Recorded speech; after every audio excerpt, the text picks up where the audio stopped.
নির্বাচনের যে উৎসবটি সেটিকে ভুলুণ্ঠিত করার জন্য প্রধান উপদেষ্টা জামাতের পরামর্শে এপ্রিল মাসে তিনি নির্বাচন ঘোষণা করেছেন।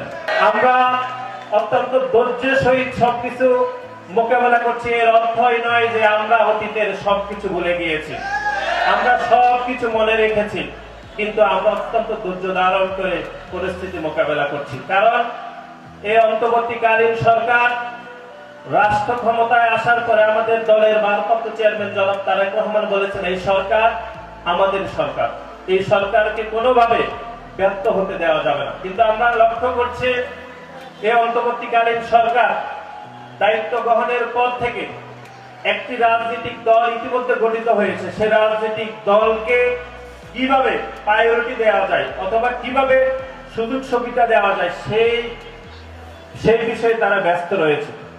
এবং বাংলাদেশের নিবন্ধিত যতগুলো রাজনৈতিক দল রয়েছে তার প্রায় 98% রাজনৈতিক দল বলেছে ডিসেম্বরের মধ্যে বাংলাদেশে জাতীয় নির্বাচন করতে হবে।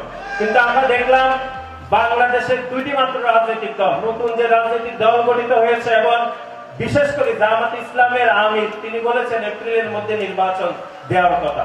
সেজন্য আমরা দেখলাম এই গণপ্রজাতন্ত্রী বাংলাদেশ সরকারের প্রধান উপদেষ্টা এপ্রিলের মধ্যে নির্বাচন ঘোষণা করেছেন।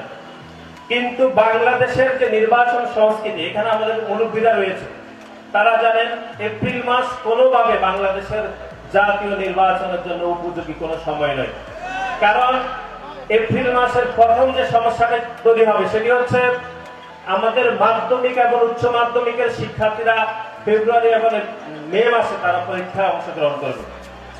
সুতরাং যারা ফেব্রুয়ারি মাসে পরীক্ষা দিবে এবং যারা মে মাসে পরীক্ষা দিবে, তারা যে বাংলাদেশের নির্বাচন যে একটি উৎসব, যেটা গত 15 বছরে আমরা ধারণ করতে পারিনি, সে উৎসব থেকে সে 16 থেকে 18 বছরের সেই তরুণ শিক্ষার্থীদেরকে বঞ্চিত করার এক ধরনের অপচেষ্টা নিয়েছে এই ক্ষমতাসীন সরকার। এবং একই সাথে আপনারা জানেন পবিত্র মাহে রমজানের পরে বাংলাদেশের বেশিরভাগ নাগরিক যারা ঢাকায় থাকে তাদেরকে দূর দূরান্তে অর্থাৎ তাদের গ্রামের বাড়িতে আসতে হবে, অর্থাৎ এটি মার্চ মাসে আসতে হবে। এখন মার্চ মাসে একবার আসলেন, এসে মাত্র 20 থেকে 25 দিন পরে আবার কি নির্বাচনের জন্য তিনি তার এলাকায় যাবেন না। তাহলে নির্বাচনের যে উৎসবটি সেটিকে ভুলুণ্ঠিত করার জন্য প্রধান উপদেষ্টা জামাতের পরামর্শে এপ্রিল মাসে তিনি নির্বাচন ঘোষণা করেছেন। এবং আরেকটি সমস্যা রয়েছে এপ্রিল মাসে নির্বাচনের, সেটি হচ্ছে এপ্রিল মাসে যদি নির্বাচন হয়, ধরুন মে মাসে সরকার গঠিত হলো, তাহলে জুন মাসের প্রথম সপ্তাহে সেই নির্বাচিত সরকারকে বাজেট ঘোষণা করতে হবে। তাহলে মাত্র 1 মাসের পরিকল্পনায় অথবা 1 মাসের কম পরিকল্পনার সময়ে একটি নির্বাচিত সরকার কিভাবে বাজেট ঘোষণা করবে, এটি আমাদের অন্তর্বর্তীকালীন সরকারের কাছে প্রশ্ন রেখে গেলাম। সুতরাং আমরা মনে করি বাংলাদেশে গত 3টি যে জাতীয় নির্বাচন অবৈধভাবে হয়েছিল, বাংলাদেশের নির্বাচন যে একটা উৎসব, সে উৎসব থেকে তরুণদেরকে যে বঞ্চিত করা হয়েছে, সেটি আগামীতেও সে জাতীয় নির্বাচন যেটি এপ্রিলে হওয়ার কথা, সেখানেও তরুণদেরকে ব্যাপকভাবে বঞ্চিত করার জন্যই এপ্রিলে জাতীয় নির্বাচনের ঘোষণা করা হয়েছে।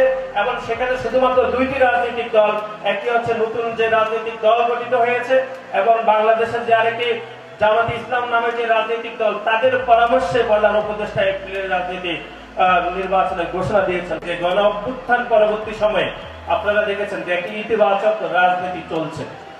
আমরা আপনাদেরকে স্মরণ করে দিতে চাই, সে আওয়ামী লীগের সাধারণ সম্পাদক জনাব ওবায়দুল কাদের বহুবার গণমাধ্যমে বলেছেন যে আওয়ামী লীগ যদি ক্ষমতায় ছেড়ে দেয় তাহলে 5 লক্ষেরও অধিক আওয়ামী লীগের নেতা কর্মীরা নাকি, তিনি বলেছিলেন তার বাসায় তারা খুনের শিকার হতে পারে। কিন্তু আপনারা দেখেছেন গণ অভ্যুত্থান পরবর্তী সময়ে এখানে সাংবাদিকরা রয়েছেন যে